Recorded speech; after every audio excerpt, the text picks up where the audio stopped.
Guys, humanity's worst fear has returned.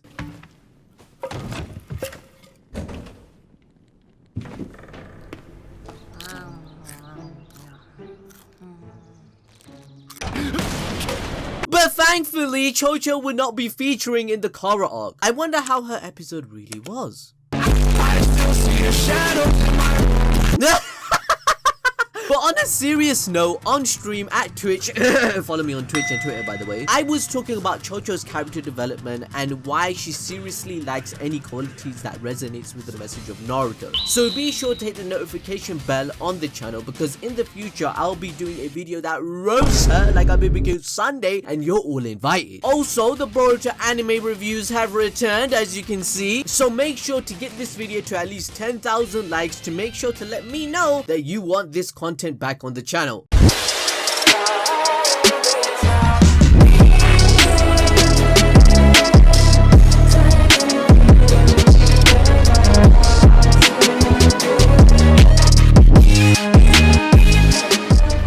Now, if you didn't know, the Boruto anime has started the Kara arc. Everything we watch in the Boruto anime is canon anyway, it's not filler. And a lot of you will ask me, is Boruto worth watching again, Anime Ball Z, since it's covering the manga content? Well, I will try to explain and analyze the episodes when I can, like I used to. Boruto Chapter 48 analysis will come out in 2 more days. Please be patient, guys. So the episode starts with rain, as we are in the rain village. What else would you expect, man?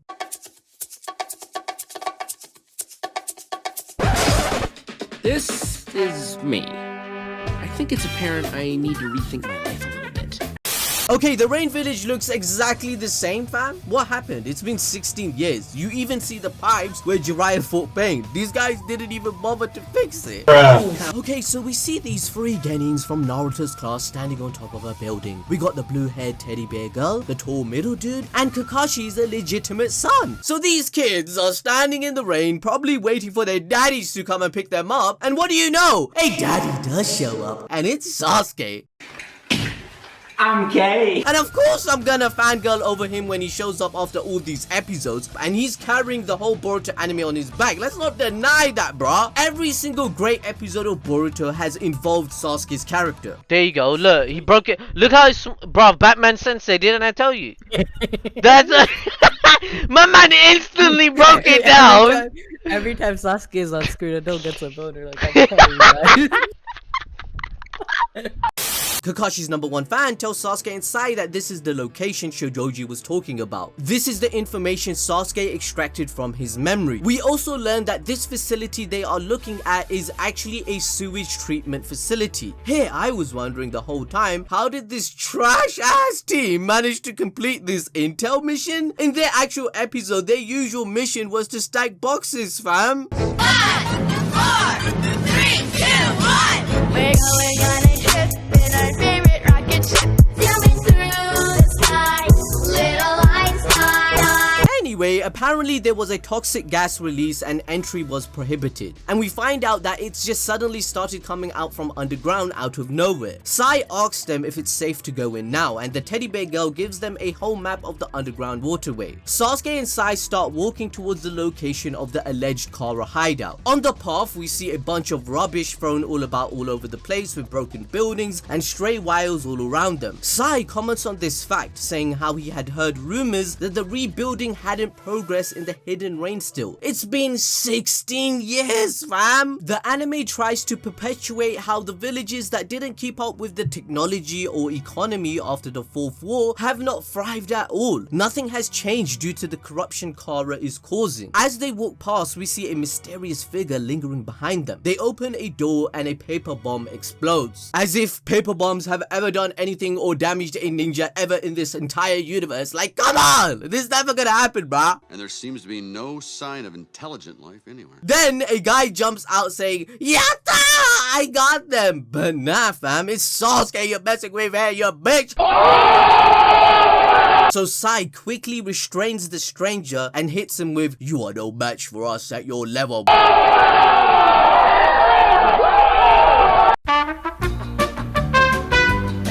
The The man yells, calling our boys murderers. The guy says that he won't give up until he avenges his friends. However, Sai, with his signature smile on his face, says, fam, we just met for the first time, what are you talking about? The redhead dude goes on to say that just from their appearance they must be from Kara, and to be honest, he ain't wrong, they do look pretty suspicious in the Rain Village. Sasuke then replies, identifying himself as a hidden leaf shinobi, and he suggests that the organization him and Sai are investigating could be the ones that murdered his friends. Sasuke then asks him to tell his story, so the guy does and takes them to his home, and here we see that they don't even have electricity in his home. This is kind of a drastic look into the grim side of war, where the rich villages, the leading villages and nations got richer after the war, whilst poorer communities who have always been ravaged by war are still riddled with the same impoverished state and in the need of dire help, just like in real life. This guy informs us that his name is Tomogarashi, by the way.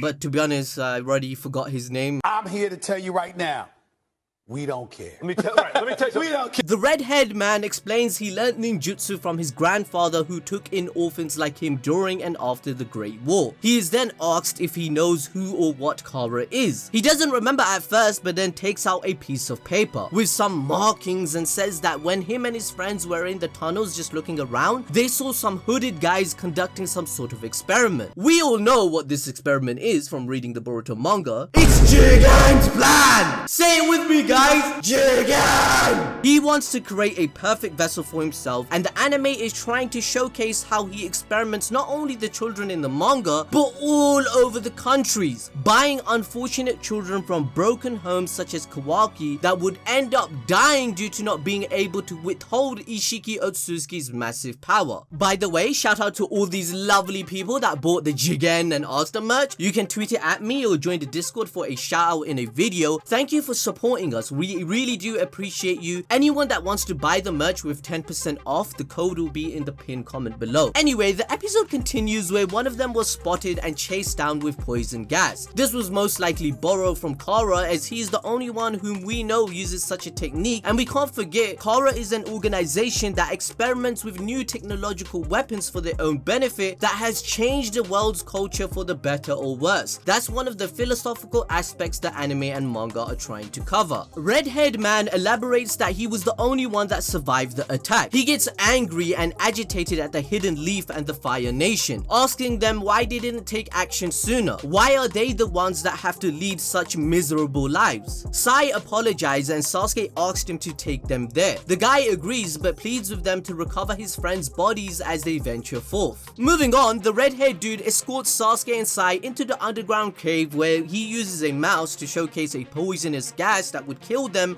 if they are not too careful to follow a specific path that he has knowledge of. He disguises his intentions by stating that the flow of air changes the direction of the poison on which path is the most safe on the certain day. Sai and Sasuke start to catch on and probe his brain by stating, "Do you have knowledge of all the tunnels?" Where he responds by saying only the possible ones. Now, as we just saw earlier in the episode, Sasuke and Sai know the capabilities of this guy and he isn't skilled at all. So wasn't he scared doing this on his own? Where he responds by saying, "No, only my anger fuels my fire." We all know Sasuke knows all about this so-called anger, as revenge is what drove him his whole life when he was younger. So this gives him a clue that the boy's intentions may not hold true. As they move forward, a huge boulder is in their way that wouldn't be possible to move due to his lack of skill. His friends are the one that died beyond there, yet he somehow escaped. So how does he retain so much information on this specific location, right? Sasuke and Sai subtly investigate by questioning how he could have done this on their own, where he keeps responding that there is only one path for them to move through the tunnel to get the intel that they need. The boy asks Sasuke to move the boulder, please, because I'm a trash ass guy and I'm not skilled at all. And Sasuke says, "My man, what are you trying to say? Do you know who I am? I'm Sasuke, I'm Batman Sensei, bitch."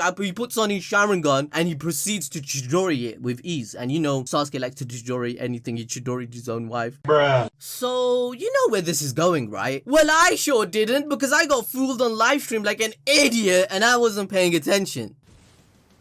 Oh my god! He's the villain!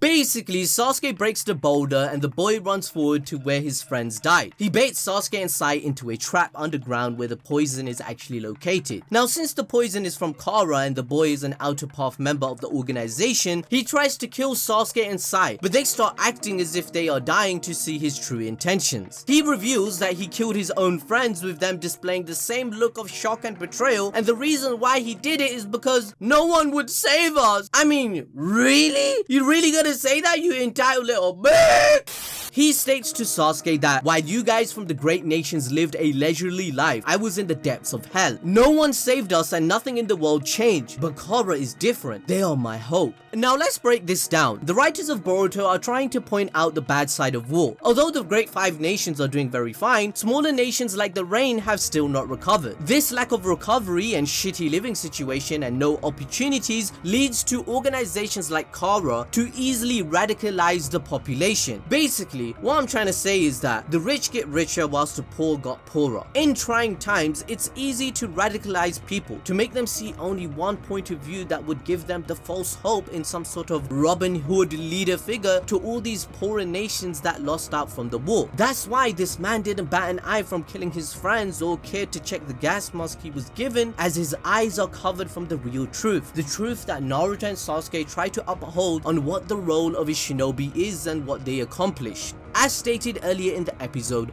the redhead boy clearly didn't even grasp the basic concept and values of shinobi, only learning scraps of jutsu from a retired ninja from the war, not adhering to the hardships or lessons that come with withholding such power. The concept of a shinobi is constantly questioned within the Boruto universe due to its peace. This brought about greater political issues that mattered less during the warring period into the forefront and highlights it as this shining beacon of light is upon it now, and Naruto has to address these political issues. We know for a fact that JIGEN is using these countries for his own benefit to create the vessel he needs, which is Kawaki. He uses his money and scientific ninja tools to give this false hope to the tattered ends of society to manipulate their beliefs. Okio Kadashi, the writer of Boruto, confirmed this himself in an interview. In reality, Isshiki Otsutsuki is an echo chamber for these people to believe in a system where shinobi are redundant and do not help the people in need, as the red-haired boy stated himself to Sasuke in the episode. That is why in Boruto chapter 48, Isshiki says to Kashin Koji that shinobi are mere tools, and eventually Kawaki says to Boruto in the future that very same sentence, that the age of shinobi is over. Anyway, if you are still interested in this topic and analysis, I'd highly suggest watching my response to the opinion that Boruto manga is trash and should be cancelled. I did a whole video, it's a 40-minute video which covers the philosophy of a shinobi and why the Boruto manga is a great addition to the concept.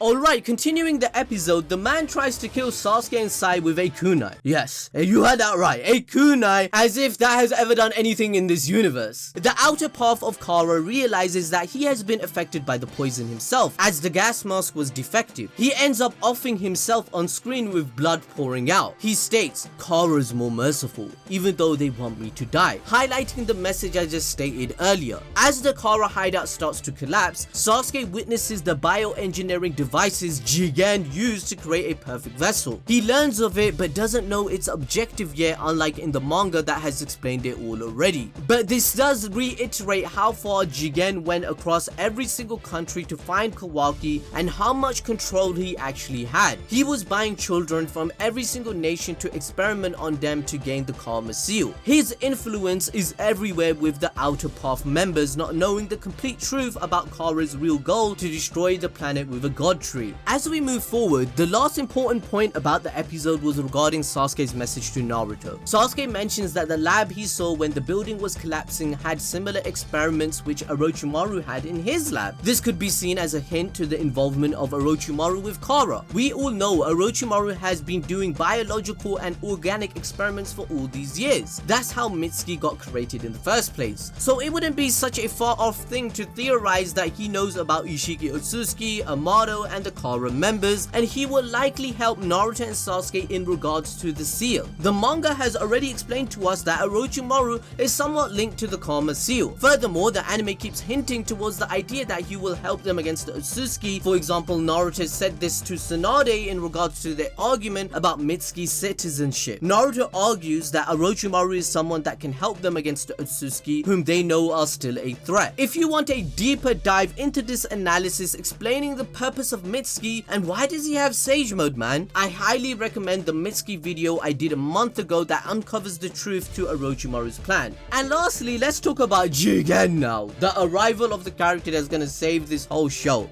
They picked a perfect voice actor, fam. This is lit. I swear. Oh, wait, they smacked it. They smacked it. Okay, guys, say it with me, everyone. Say it with me in the chat. It's JIGEN! JIGEN is here! Oh, shit. Do I need to say more? His voice actor is perfect. I love this guy in other anime like Tower of God and My Hero Academia, and we do see Victor in the preview and 2 other members that seem to be anime only member, Kara members, inner members. So should you watch Boruto now? I'd say yes, let's watch the Kara arc and see if things have improved. I'll try to do my analysis on a weekly basis. I'm not promising anything, but make sure you have the notification button on and smash the like button and follow us on Twitter and Reddit or Discord to stay in the know. Thank you for the support, guys, and I'll see you guys next time.